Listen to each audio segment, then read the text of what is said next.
Hello, my friend. This is Arrogant Aaron, and today I wanted to talk to you about collecting. Now, for about the past year, I've been reading a lot about minimalism, lifestyle design. That's why I did my first video on everyday carry. When I was younger, I liked collecting things. It was fun. My first big collection was baseball cards. I had a giant collection of baseball cards. And ever since then, I've always enjoyed collecting something. These days, having children and having a family, I have come to the conclusion that I just don't have the time to collect, and I don't want to hold on to as many things. However, I still have some things in the past that I collected that I think are interesting.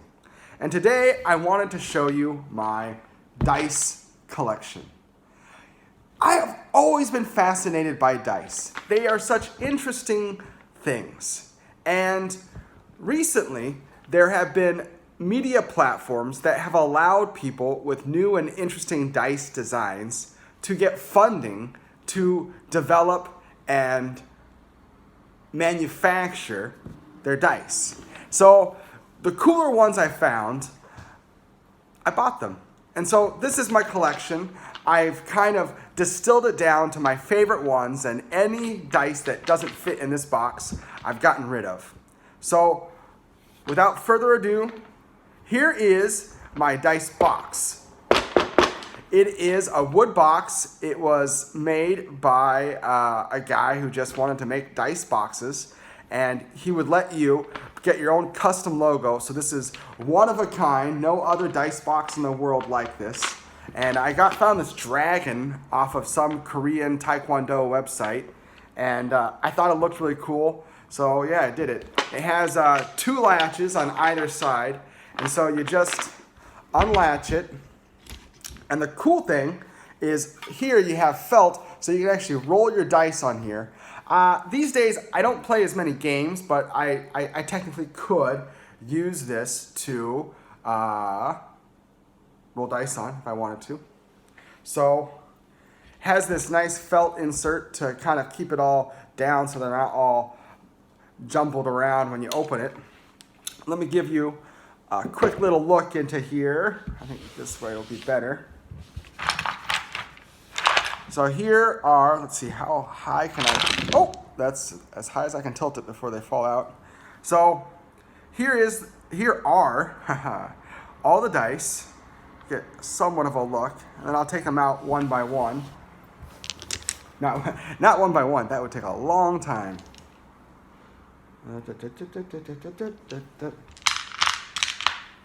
Let's see, what should I start with first? I think I'm going to start out with these dice first. These are probably my most unique dice.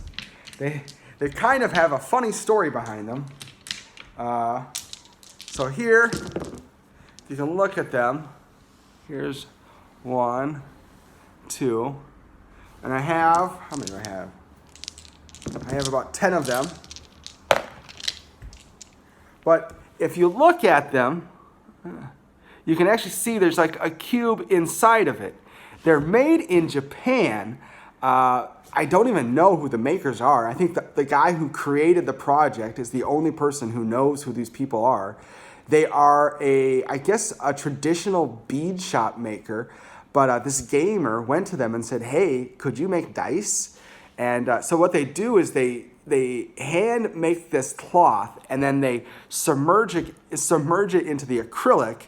And then once they have the cubes, they must cut out the pips and paint them. And so the funny thing about this is the guy who did the project, he was just an English teacher in Japan. And so after he did this project, he miscalculated it. So he was short by like 20% to do shipping because he didn't realize that Kickstarter would take a cut of his shipping fee as well as everything else. So he didn't have enough money to complete the project. So he asked the people, hey, and explained to them, I'm short, can you kick me some more money? And like 80% of the people were like really nasty to him and said, nah, screw you, I ain't giving you any more money, you give me my dice. And I wrote him a nice letter and said, hey, I understand it, here's the extra money. So he was real kind to me. I was one of the first people to get the dice, and the rest of the people, he was like, screw you. He didn't give any of the dice out to the rest of the people, and then he just disappeared and deleted all of his social media. So nobody knows where he is. He probably has like 1,000 dice, and I'm one of probably about 20 or 30 people who actually got their dice. So they're pretty unique. Yeah, so there you go. Those are those dice. Let's see here. Some non-unique dice. These are some 6-sided dice. They are very much mass-produced. They have very sharp edges, which I kind of like. These are made of steel, and they're painted red. And they're pretty fun. I like them because the edges are so sharp. You can actually kind of get a good spin on it. And, yeah. I don't know. Something about metal dice in your hand. They just feel good. They have that nice sound. Yeah. Let's see. The next dice, this guy, I have a couple of dice from the same guy. His idea was not that original, but it was pretty cool. He made these dice. You can hear that. In the middle of the dice, it actually floats. It's been drilled out, so the center of the dice actually floats. So you still have, one side per dice, one side per roll, but it floats a little bit, so it jingles in your hand if you can hear it. I just like that sound. And what he would do is he went to someone who had a 3D printer. Well, it's not really a 3D print. Yeah, it's a 3D printer, but for metal. And so the dice, this is made from aluminum, so they're nice and light. And it would just sit in the thing, and it just drilled out enough until the center could float. And I thought those were really cool. So I ordered one of each color.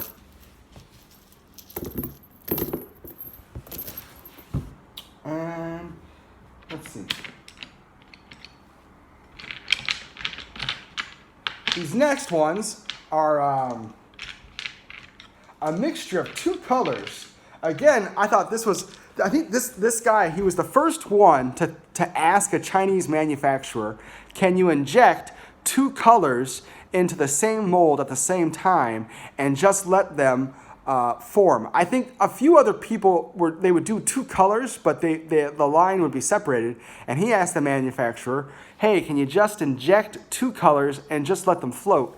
So the colors kind of swirl in the center. So this is a black and red die. And when I saw that and I heard a story and working with the manufacturer, they're pretty cool. And like red and black, I kind of like the color combination. It's kind of like a molten fire volcano type theme to them, and I like it. The next one, I'll show you.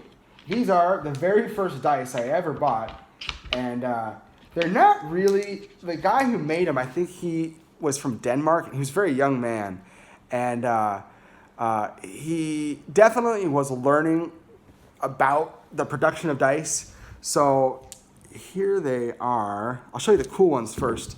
These are red and gold. These are aluminum dice, so they're very light, and I have Roman numerals on them, and so they're pretty cool. The only issue he had is these are anodized dice. So there's not any depth to the lettering.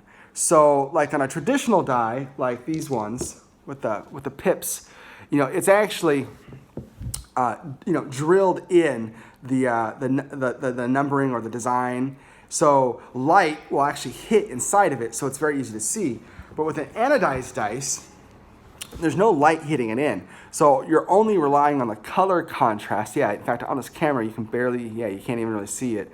With my own eyes, I can see it well enough. So there's no engraving into the die itself. And because of that, you can't really, if certain color combinations, it's very hard to see the difference and see the design. So but they're still cool. And one of the things, that's why I got into this dice collection, is you kind of got into the story of manufacturing. And I have no interest myself in taking an idea, designing it, getting funding, and then having it manufactured. That's just not something that interests me either from a hobby or from a business standpoint. But I do like getting involved with the projects, because it's kind of like you can have a secondhand experience in like what the process is. And certainly a few times I've been really frustrated when the creator of the project mucks up, and sometimes it takes years. I literally have a few projects that it was like 4 years before it was ever delivered. But as frustrating as that is, it is kind of, in the hindsight, you learn a lot about, what it takes to bring something through that process, especially when the designer tells you about it. So, well, back to the dice. Let's see. Here are the heaviest dice I have. These are made out of copper. And these have two. So these pips here, let's see, I don't know if you can't see too well here, maybe this one. So one of the die, the pips are drilled in, and then one of the die, the face is drilled in, so the pips stand out. And I don't know, with metal dice, actually, frankly, they're slightly inaccurate, because they're so heavy, you get less bounces per roll. So like maybe if you had like a long table and you just shot them, it would be as random as a regular dice. But on a short roll, they're not as random. But there's still something to holding a pair of really heavy dice in the hand. Yeah, you can hear those. And the cool thing about copper is that it slowly reacts to the oxygen and water in the air. And so you kind of have like an aged feel to them. And that's really nice. All right, here are, I think these are the second dice actually these might be the first one, but they weren't, these are not anything ultra special in terms of manufacturing, but these are my dice tower dice. And if you know anything about board gaming, you probably know about the dice tower. And the dice tower is pretty cool. I love Tom Vassell. He was so fun to watch when I was, these days I'm not as much into board gaming / none, but back in the day, man, I watched Board Game Breakfast. I watched everything. I was a fanatic. And so I loved to donate some money to the channel, and then he gives these as a gift for doing that. So these are my dice tower dice, and they're pretty cool. And all right. Here's the grand part of the collection, the most expensive dice I have, because if you have dice, eventually you have to get real gold dice, and that's what these are. These are real gold dice. They're actually a company that's associated with Pathfinder is the one that secured funding and the licensing to make these. And I'm not into the Pathfinder series. It's just not my hobby per se. But these dice were so cool, and they're the only company that I know of that did a mass amount of gold-plated dice. I think they end up making about 500 sets of these, so they're kind of limited. I certainly don't think they're not worth any more money than I paid for them. But they're pretty cool. They're not solid gold. If they were solid gold, I'd probably have about $20,000 or $30,000 worth of gold in my hand. They're not that expensive, but they're still pretty cool being gold-plated, and it's a pretty unique set. And I have all 7 of the traditional sides here. And I use the 6-sided dice quite a bit in my classroom, because I like picking people based off of the roll of the dice rather than picking by hands or who said first, because it's kind of fun to have some randomness in the classroom. So, boom. And all right, back to the guy who does the copper dice. After I got those 2 heavy copper six-sided dice, I wanted to get a copper these are floating dice. I originally showed you the aluminum floating dice. Those are quite light. And then I showed you the solid 6-sided copper. Well, these are a set of all 7 of the traditional different sided dices, but they are copper and they are drilled through. And you can hear them in there. And again, because it's copper, you get that nice aged feel and smell as it reacts to the air and water. And they kind of have an aged look to them. And it's pretty cool. And again, these dice are probably will never be produced again, because he even admitted that he was having problems with the manufacturer because they didn't account for the time. I guess I am no metallurgist. But I guess drilling into aluminum on a machine is pretty easy. But like when it comes to drilling into the heavier metals like copper, it just takes a lot of time. They have to sit, like I think one dice like this could be up to half a day to a day in the machine. So it takes a lot of time to produce one set, even though it's not a lot of labor, it's a lot of machine time. So I think the guy wasn't gonna make these again, but they're pretty cool. And these ones I thought were cool too. Only dice I've seen like this. They're trying to make a futuristic theme. There's no numbers, if you can see. There are only different lines. So like here, has 3 lines, so that's the 3 sides. And all the lines wrap around. So the design is you have these lines, and how many lines are on the side is the number. And there's 2 of them. They're made from aluminum, so again, pretty light. And they're just kind of cool. They have like a futuristic look. It's kind of nice, you know. I mean, pip-sided dice are so common. It's fun to see some new way to designate what the numbers are on the side. So that's why I like those. And I wanted to save these almost for last. These are I can't think of the name of these. The name of macrochet or something. Anyways, it's a cloth that is tied into knots, and actually it's a guy in Korea made these. I think his Facebook name was Bum Lee, and I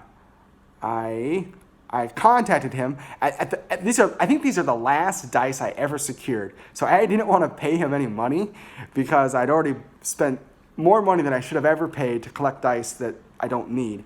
So I made him a trade of some of my best dice that I had duplicates of, and he took me up on it. So I got 3 of them. So they're pretty cool. They're light, and they roll pretty well, and they're pretty unique because they're all handmade, which you usually don't get handmade dice because they're made with plastic and metal, and usually those materials are made with a machine. So it's kind of nice to have a die or dice that are made by hand. And here are some glow-in-the-dark dice. Yeah, pretty cool. I've never seen glow-in-the-dark dice before. Not that functional, but I have a pair of glow-in-the-dark dice. I don't know. Basically, you just take them out of the box and show people, and they're like, "Oh, that's cool." Like 1% of the people say, "One, that's cool." 99% of the people say, "Let's do something else." And I think this is the last die I'm going to show. This is one of the more unique dice. The guy who made this is not even like a role-playing game guy, but he happened to have a game that he wanted a 4-sided die for. Now, usually with a 4-sided die, the most common way to do it is with a triangle. Well, no, not a triangle. I mean, it's 4 triangles. It's a pyramid, right, to get a 4-sided roll. But this guy decided to do it in, I think this is supposed to be like a steel spike for a railroad. It's like a railroad game. So you drive it down. But he made it into a 4-sided die. I didn't buy the game, but I saw that he was doing additional die that you could buy. So I bought one of the die because I was like, oh my God. My guess is nobody's ever going to manufacture a 4-sided die that's like this because there is not much of a market for it because the industry standard is the pyramid type. So I was like, well, I want to get one. Actually, I wish I'd bought 2 or 3, but that's the collector in me. I wish I had more. I wish I had more. Yeah, but there we go. 4-sided die. And that's about it. I have a few more dice in the box, but they're all pretty similar to the other types of dice I just showed you. So, anyways, that's the addict in me of collecting. And I pretty much have boxed that monster. I don't really collect much of anything anymore. But, you know, I have so much time into the dice, and it's so easy just to keep on my shelf, so I do it. And I wanted to make this video to show somebody because, you know, the only way to introduce my collection is to take it off the shelf, and I just don't do it very rarely. So now it's on video, and now anybody can see Arrogant Aaron's dice collection. So if you made it to the end of this video, I have a question. What do you like to collect? What's your most unique collection? I'm curious. Please write it in the comments. I'd love to know what have you collected, and what would you like to collect? What is something that you're interested in collecting? I'll share one thing. I've always thought if I was a rich man, if I was a rich man, I would love to collect samurai swords. I've always thought samurai swords are cool, but like just one good samurai sword is like, I think they start in like the 10 grand range. So it's a lot of money to have the collection, and frankly, I would probably cut my own hand off the first moment I had it because I'm not trained in swords at all. But they just look so cool when I see them on the walls. And so I've always wished I had a samurai sword or a samurai sword collection. I don't know if it's very practical in South Korea, though. I think South Korea is real strict about their swords. I don't think you're allowed to have sharpened swords. But anyways, that's my dream collection. So what's your dream collection? What do you collect? I'm curious to know. I am fascinated by different people's collections. So this is Arrogant Aaron, hoping you have a great day, and thank you for looking at my dice collection.